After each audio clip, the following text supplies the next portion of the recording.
വെള്ളാപ്പള്ളിയുടെ ഈ പരാമർശത്തെ നമ്മൾ എങ്ങനെയാണ് കാണേണ്ടത്? ഇത് ബോധപൂർവമുള്ളൊരു പരാമർശമാണോ, അതല്ല ഉള്ളിലുള്ള ഒരു ബോധം അതങ്ങനെ തന്നെ പുറത്തു വന്നതായിട്ടാണ് കാണേണ്ടത്? അതിൽ ഉള്ളിലുണ്ടോ പുറത്തുണ്ടോ എന്നുള്ള കാര്യം നമുക്ക് ഉള്ളിൽ എന്താണെന്നുള്ളതിനെ കുറിച്ച് നമ്മൾ അന്വേഷിക്കേണ്ട ആവശ്യമില്ല. കാര്യം ഈ വെള്ളാപ്പള്ളിയുടെ അട്രൻസുകളാണല്ലോ പ്രധാനം.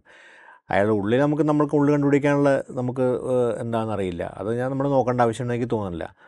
പ്രധാനമായിട്ടും കേരളത്തിൽ ഇസ്ലാം ഭീതി വളർത്തുന്ന രണ്ടാൾക്കാരാണ് പ്രധാനമായിട്ട് കേരള രാഷ്ട്രീയത്തിലുള്ളത്. ഒന്ന് വെള്ളാപ്പള്ളി നടേശൻ, മറ്റൊന്ന് പി സി ജോർജും. ഇതൊരു വസ്തുതയാണ്. നമ്മൾ കഴിഞ്ഞ കുറച്ച് കാലങ്ങളായിട്ട് കണ്ടുകൊണ്ടിരിക്കുന്ന കാര്യമാണ്. ഇവർ ആവർത്തിക്കുന്ന കാര്യമാണ്. അപ്പോൾ ആവർത്തിക്കുന്നു എന്നുള്ളത് കൊണ്ട് വളരെ ബോധപൂർവം തന്നെയാണെന്ന് വിശ്വസിക്കേണ്ടി വരും നമുക്ക്. കാരണം ഒരു തവണയല്ല പലതവണയും ഇവരിത് ഉന്നയിക്കുന്നുണ്ട്. ആ ഒരു ഇസ്ലാം ഫോബിയയുടെ ഒരു അന്തരീക്ഷം കേരളത്തിൽ പരത്തുന്നതിൽ ഓരോ സംഗതിയെയും ഉപയോഗിക്കുന്ന ഒരു സാഹചര്യമാണ് കണ്ടുവരുന്നത്. ഇത് രാഷ്ട്രീയമായി മുതലെടുക്കാനായിരിക്കാം. കാരണം രണ്ടുപേർക്കും നമ്മൾ നോക്കുകയാണെങ്കിൽ കേരളത്തിലെ ബി ജെ പിയുമായിട്ടും ഇന്ത്യയിലെ ബി ജെ പി ആയിട്ട് വളരെ ബന്ധമുണ്ട്. ഈ ചുങ്കത്തറിലെ വേദിയിൽ തന്നെ നമ്മൾ കാണുന്ന വെള്ളാപ്പള്ളി നടേശൻ്റെ മകൻ BJDSൻ്റെ നേതാവുമായിട്ടുള്ള തുഷാർ വെള്ളാപ്പള്ളിയും വേദിയിലുണ്ടെന്ന് നമുക്ക് ആ വീഡിയോയിൽ കാണാൻ പറ്റും. അയാൾ BJPയുടെ NDAയുടെ സഖ്യകക്ഷിയാണ്. വളരെ കൃത്യമായിട്ട് BJP രാഷ്ട്രീയം തന്നെയാണ് പറയുന്നത്. പി സി ജോർജ് ആണെങ്കിൽ BJP രാഷ്ട്രീയത്തിൻ്റെ ഭാഗമാണ്. BJPയിൽ ഉള്ള പി ജോർജിൻ്റെ പാർട്ടി കൊണ്ട് ലയിപ്പിക്കുകയും ചെയ്തു. അപ്പോൾ കേരളത്തിൽ ഇത് വളരെ ബോധപൂർവ്വം ആസൂത്രിതമായിട്ട് പറയുന്നതായിട്ടാണ് നമുക്ക് മനസ്സിലാക്കാൻ സാധിക്കുന്നത്. എന്തുകൊണ്ടിത് ബോധപൂർവമാണെന്ന് പറയാൻ കാരണം വെള്ളാപ്പള്ളി നടേശൻ്റെ ഭാഗത്ത് നിന്ന് ആദ്യത്തെ തവണയല്ല, പലപ്പോഴും പരസ്യമായിട്ടും ചിലപ്പോൾ വളരെ ധ്വനിപ്പിക്കുന്ന വിധത്തിലും ഈ കാര്യം ആവർത്തിക്കാറുണ്ട്. ഇതിൻ്റെ പ്രധാനപ്പെട്ട കാര്യം എന്ന് പറയുന്നത് അതായത് ഒരു മനുഷ്യൻ നമ്മൾ നമ്മളുടെ ഒരു ബേസിക് മാനവികത എന്നൊക്കെ പറയണല്ലോ, അങ്ങനെയൊക്കെ പറയണത് ശരിയാണ്. കേരളം എല്ലാവർക്കും അതുണ്ട്. പക്ഷേ അതുപോലും ഉൾക്കൊള്ളാതെയാണ് നൗഷാദിൻ്റെ കാര്യത്തിൽ പറഞ്ഞത്.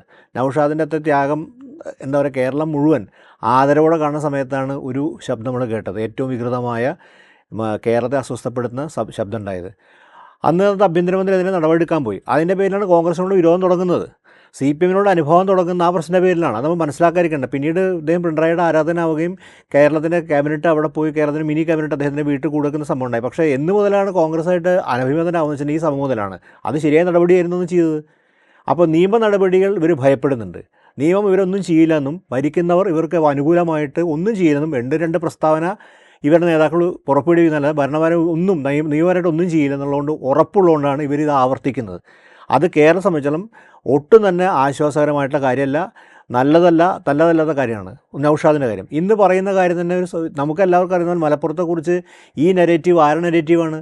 മലപ്പുറത്തെക്കുറിച്ചുള്ള ഈ നെറേറ്റീവ് എന്ന് പറയുന്നത് ഇന്ത്യയിലെ വലതുപക്ഷം ഹിന്ദുത്വത്തിൻ്റെ സംഘ് പരിവാർ നെറേറ്റീവാണ്. ഇവർ ആവർത്തിക്കുന്ന എത്രയോ വീഡിയോനെ കുറിച്ച് ചെയ്തു. എത്രയോ മുമ്പും മലപ്പുറത്തെക്കുറിച്ച് അവഹേളിക്കുന്ന വിധത്തിൽ മലപ്പുറത്തെ ജനത്തെയും അപമാനവീകരിക്കുന്ന വിധത്തിൽ എത്രയോ പ്രസ്താവനകളുണ്ടായി.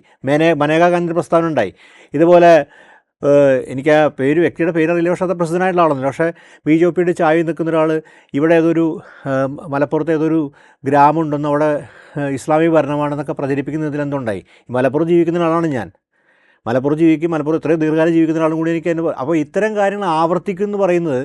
അപ്പോൾ എന്താണ് എൻ്റെ ടാർഗറ്റ് ചെയ്തത്? മലപ്പുറത്തല്ല ടാർഗറ്റ് ചെയ്തത്. മലപ്പുറം ജില്ലയുടെ രൂപീകരണവുമായി ബന്ധപ്പെട്ട ഇവർക്ക് തർക്കങ്ങളുണ്ട്. അപ്പോൾ അതിലൂടെ നെഗറ്റീവ് ഉണ്ടാക്കുകയും അത് ആക്രമിക്കുന്ന അവിടെ വ്യക്തമായിട്ട് അറിയാം ഇവിടുത്തെ മുസ്ലിം ജനസാമാന്യത്തെയാണ്. അത് മലപ്പുറത്ത് മുസ്ലിം ജനസാമാന്യത്തെ മാത്രമായിട്ട് ചുരുക്കി കാണേണ്ടതില്ല, മുസ്ലിം ജനസാമാന്യത്തെ തന്നെയാണ് ആക്രമിക്കുന്നത്. കാരണം നൗഷാദ് മലപ്പുറംകാരൻ നിലയ്ക്കലല്ലോ ഉണ്ടായത്. അപ്പോൾ ഇത് ആവർത്തിക്കുന്നതിന് കാരണം ഇവിടുത്തെ സർക്കാരുകൾ, ഭരിക്കുന്ന സർക്കാർ LDF ആകട്ടെ UDF നടപടിയെടുത്തു. ഒന്നും ചെയ്യില്ലെന്നും ഇവരെ വീട്ടിൽ വീണ്ടും പോയി വോട്ട് വാങ്ങാൻ വേണ്ടി കൈ തൊഴിൽ നിൽക്കുന്ന ഉറപ്പുള്ളതുകൊണ്ടാണ് ഇത് ആവർത്തിക്കുന്നത്. അപ്പോൾ ഇനി ആവർത്തിക്കും. ഒന്നും സംഭവിക്കാതെ ആവർത്തിക്കും. നമ്മൾ കേട്ടുകൊണ്ടിരിക്കാൻ കാര്യം നമ്മുടെ നിസ്സഹായാവസ്ഥയാണ് മുതലെടുക്കുന്നത്. രണ്ടാമത്തെ കാര്യം നമ്മൾ ശ്രദ്ധിക്കേണ്ട കാര്യം, ഇത് ഇഴവ സമുദായം സംബന്ധിച്ചുള്ള ഒരു പ്രധാനപ്പെട്ട കാര്യമല്ല. ശ്രീനാരായണനെ സംബന്ധിച്ചോളം ഇഴവ സമുദായം പ്രധാനപ്പെട്ട കാര്യവുമല്ല. അവരൊന്നും തരത്തിലും ബാധിക്കില്ല. കാര്യം അദ്ദേഹത്തിനെ തന്നെ ഈ പലതരം വിജിലൻസ് കേസ് അന്വേഷണങ്ങൾ പല നമുക്ക് അറിയുകയും ചെയ്യാം.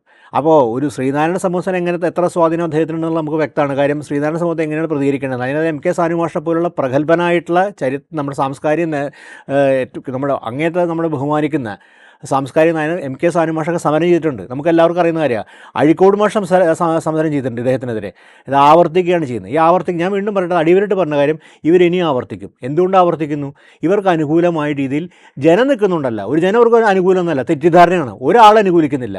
ശ്രീനാരായണനെ അനുകൂലിക്കുന്നില്ല, ഇവിടുത്തെ ഒരു സമൂഹം വരെ അനുകൂലിക്കുന്നില്ല. പകരം ഇവരെ അനുകൂലിക്കുന്ന ആരാന്നറിയോ? ഇവിടുത്തെ ഭരിക്കുന്നവരുടെ സംവിധാനം. അവർക്ക് പേടിയുണ്ട്. ഇവർക്ക് എന്തോരം വോട്ടുണ്ടെന്നും ആ വോട്ട് വരെ ഉപയോഗിക്കാൻ ഇവർക്ക് പറ്റുമെന്നുള്ള ഭയം കൊണ്ട് അവരൊന്നും ചെയ്യുന്നില്ല. അതാണ് ഇതിൻ്റെ നമ്മൾ മനസ്സിലാക്കേണ്ട കാര്യം.